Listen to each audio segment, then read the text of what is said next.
The generation we are in is a generation where gray hair will eventually bow to black hair. It's unfortunate, yeah. No disrespect to my respected erudite scholar, Professor Wole Soyinka, someone that I've read from childhood, come to respect, honor. But it's unfortunate that sometimes when we expect Nigerians to use their voices for the right cause, they choose to play along sentimental. No wrong. If you notice, I didn't post the Dati Baba Ahmed interview. Yes, maybe I felt if he has a second chance, he would mind his words. Maybe my thought, I'm not speaking for him, maybe he would have used one or two languages right, because of his personality. For me, I can see anything just a little above 100,000. Okay, some of you are going to say I can't. Okay, maybe. But for him, just so because of carefulness, we have to ensure that this country is together. The reason why there is need to changing the course of this country so that it's first so that we can be united, then we can begin to actualize our goals. So maybe. But then if Wole Soyinka did not reprove, rebuke, correct the tribalistic, racist tendency of Yorubas in Lagos that were even intimidating, oppressing, and bullying fellow Yorubas because they chose a particular party to vote for. If Wole Soyinka kept quiet, then he should keep quiet. See, the truth of the matter must be said. And that's why sometimes I don't listen to a couple of persons, whether they are spokesperson or not, that he who comes to equity must come with clean hands. If you kept quiet, when the country, the state, the region, the continent needed you more to have used your voice and influence in certain ways, it means that you were sentimental. You can't suddenly wake up now. Wole Soyinka wasn't sick. When MC Oluomo made those narcissist remarks, when MC Oluomo became a fascist himself, when Bola Tinubu and Sanwo-Olu refused to call him to order, when the deputy governor said that he doesn't see anything wrong, when the police commissioner or the police PRO said that he felt it was a joke, if Wole Soyinka keep quiet, you keep quiet now that Dati Baba Ahmed has spoken. Thank God for people like Falz. I said it earlier. This generation, grey hair will bow to black hair. Grey hair will bow to dark hair. Falz is not old. He may not be as educated as Wole Soyinka, but he has proven to be a Nigerian. And it's not because he supports my candidate, but obviously, every Nigerian should have. Remember, Falz is the first Nigerian, one of the first Nigerians actually, that a song was banned from all platforms in this country. The song of 2018, This is Nigeria. Continually speaking against the ease of this country. That was even before the NSAS. And look at what he did in the NSAS era. He's still speaking to it. See, oh God. Sometimes I look at Falz and I say, God bless this man. God protect that young man. Just the way some of you are praying for God to protect us. God will protect him. God will protect Mr. Macaroni. Thank God for Falz. Thank God for Mr. Macaroni. Thank God for several other Nigerians with various regional origination, wherever you are from, Yoruba, Igbo, Edo, Ibibio, whatever, that has put Nigeria first. It's not just about a candidate. For me, I've said it openly. I love Peter Obi, but for me, it's Nigeria first. It is Nigeria first. So my interest is about seeing Nigeria at work. So I chose my candidate based on the fact that I saw the vision he has for this country as something that can work. I'm disappointed with Professor Wole Soyinka. I'm disappointed. Again, I've said it earlier. Maybe Dati Baba Ahmed could have used a different set of words. But for Wole Soyinka to suddenly have a voice this time, I'm not saying you can. Wole Soyinka is big enough with this. Oh God! I hope Wole Soyinka will speak on the fact that Tinubu's camp wrote to NBC to sanction channels, and in less than few hours, channels was fined 5 million naira. You don't know what's coming up. You don't know. Some of you are thinking that you are privileged in this environment. Some of you are thinking that it's okay. Yes, it is your party. When this nonsense starts, when this clamp down on freedom of speech, when this clamp down on expression, on rights to expression, of free mind, of free thought, of free words, when this clamp down begin to happen,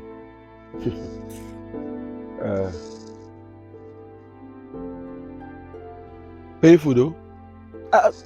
Let's I've said it in several videos before. This generation, you see what professors are doing with elections? There are youth corpers. I saw a particular thread of a particular youth corper in Rivers State who said he refused to be bribed and bullied by the emperor Wike himself for the nonsense he was doing with the election. He refused. That's a young man, probably without any hope of where he's going to. Wasn't even so sure. $100-$200 were being shared because you saw the other evidence of somebody who came on Facebook to another youth copper who was looking for where she would change dollar with higher rates. Someone refused. But a professor is falling into the trap of becoming sentimentally attached because of anything. I'll be careful not to attach his sentiment, but I know that there was sentiment in whatever I want to do on TV. People are daring, putting their lives. People that are young, that still have so much ahead, they are putting their lives in line or online and say whatever should happen should happen. Then an old man who the rest of his years will definitely be shorter than where he has lived, because of course, and then you have achieved everything. You are careful, you are scared, you are partial.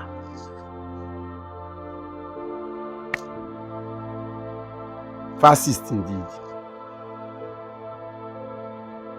That's how we got here. That's how we got here. Edmund Bonk, I will never forget. Evil continued to thrive because good men do nothing. We got here in this country because people kept quiet. Our fathers were too careful. Yeah, they left politics, they left governance to only a few persons to be determining it. And that's why Tinubu can say Milokon.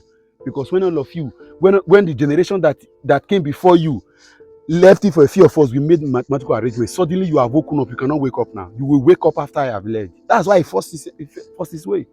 But everything, institutions everywhere. It was an APC member in this country that said that Tinubu's camp that recommended the INEC chairman, Soyinka and Soyinka and all these guys that are from intelligence, and they were quiet. Okay, Soyinka even talk, even though that one be like, I will get problem. Feel like go sue me, and that one be your work. Feel like I will get problem. I don't know what Soyinka's problem. Bitterness just the worry that one. It's unfortunate, sha. See, a lot of times we have seen that people have said, oh, the tribalistic tendency of some white people. I disagree.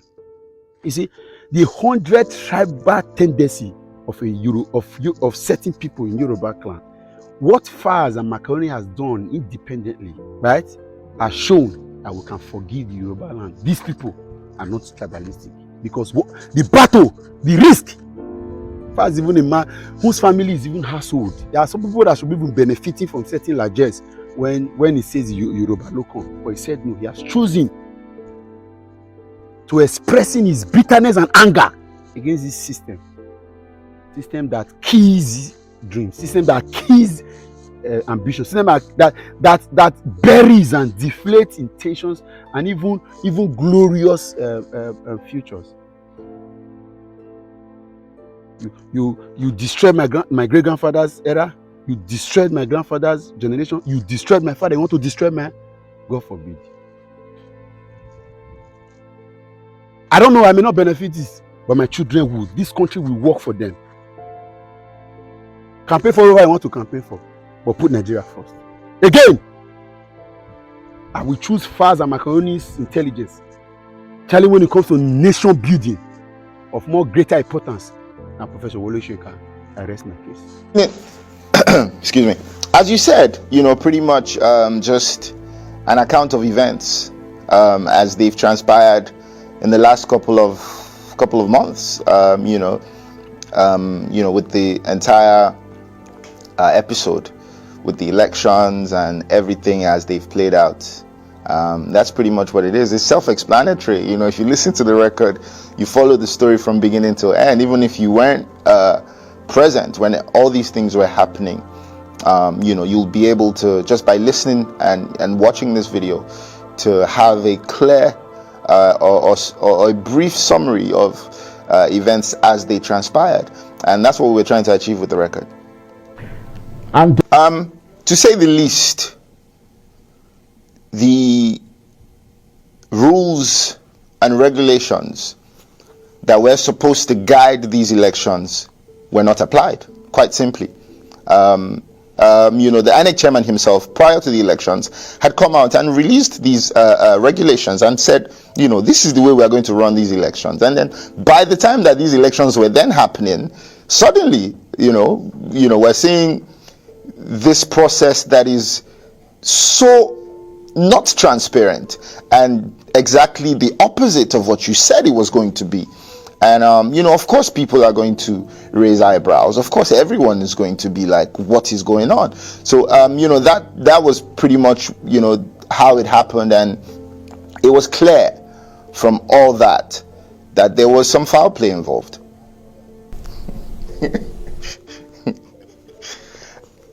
I definitely do not. I definitely do not. Mine, as well as millions of other Nigerians who trooped out to vote on those days, and it's very sad. It's very sad.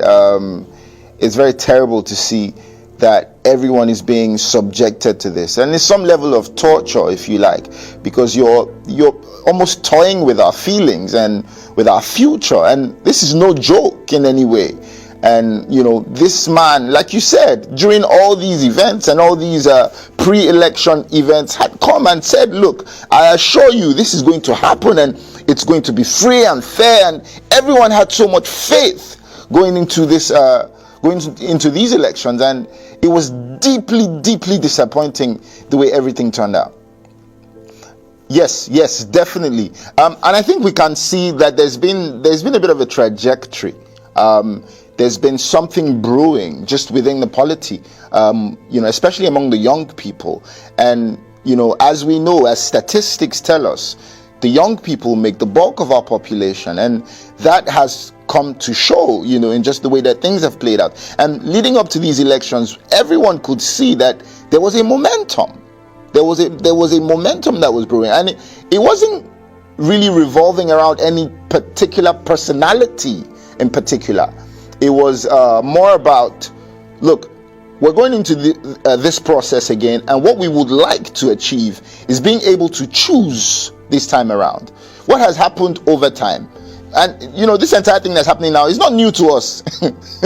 It's what is normally expected. They come and they do this wuru and people's votes don't count. And even coming into these elections, most people were saying, oh, our votes wouldn't count because that's the way they do it normally. We'll go there, we'll waste our time, they will just come and they will do what they want to do.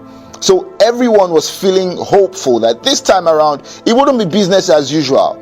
Everyone was hoping that we would come, we would vote, and that our votes would count. And I couldn't even believe what I was seeing, even as the elections were happening. People were determined.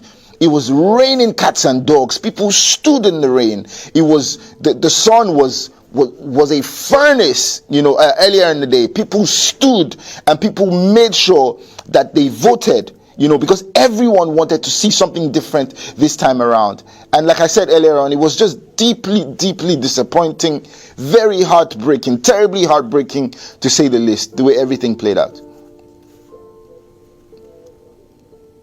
Music is a medium of expression.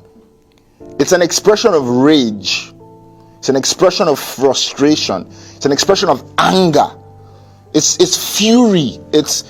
This is the way that we're feeling. And there's absolutely nothing I'm saying on this record, or Vector is saying on this record, that hasn't occurred. It's not, we're not fabricating facts. We're not making things up. We're not painting a scenario that did not occur. I'm telling you things as they happened. We went out there, we voted, and suddenly everything was scattered before our very eyes.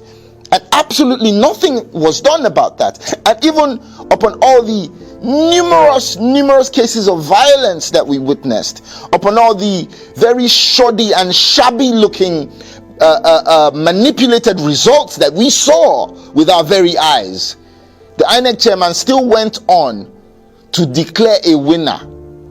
And as for the presidential election, as the presidential election is concerned, in the dead of the night, so I mean, it was all just a big mess. It was all a big mess. I'm a Yoruba speaker myself. I'm a Pidgin speaker myself. These are Nigerian languages. I always aim to stay as true to myself as possible in every way that I express my art, and that pretty much is what that was. I always express both in English and my native languages, with majority of my records. And majority of the song is in English anyway, so I think that's why everyone instantly resonated with it, because they can clearly understand what's happening in there. And even the parts that are in Yoruba, because you have context of the entire record, you can pretty much figure out what I'm saying, in those parts as well. Yeah. I feel very strongly about everything that happens around me. There's no way that I exist in such an environment and not speak about it. I'm deeply, deeply inspired by happenings around me. We make songs, like I said earlier, music is a mode of expression. We make songs about things that happen to us, things that we would want to see, or things that we imagine would happen. In this case, these are happenings that I'm witnessing on a daily basis, and I will always speak about these happenings. It didn't start today, it didn't start yesterday, and it will not stop. I will continue to speak about these happenings as much as they affect me and everyone around me.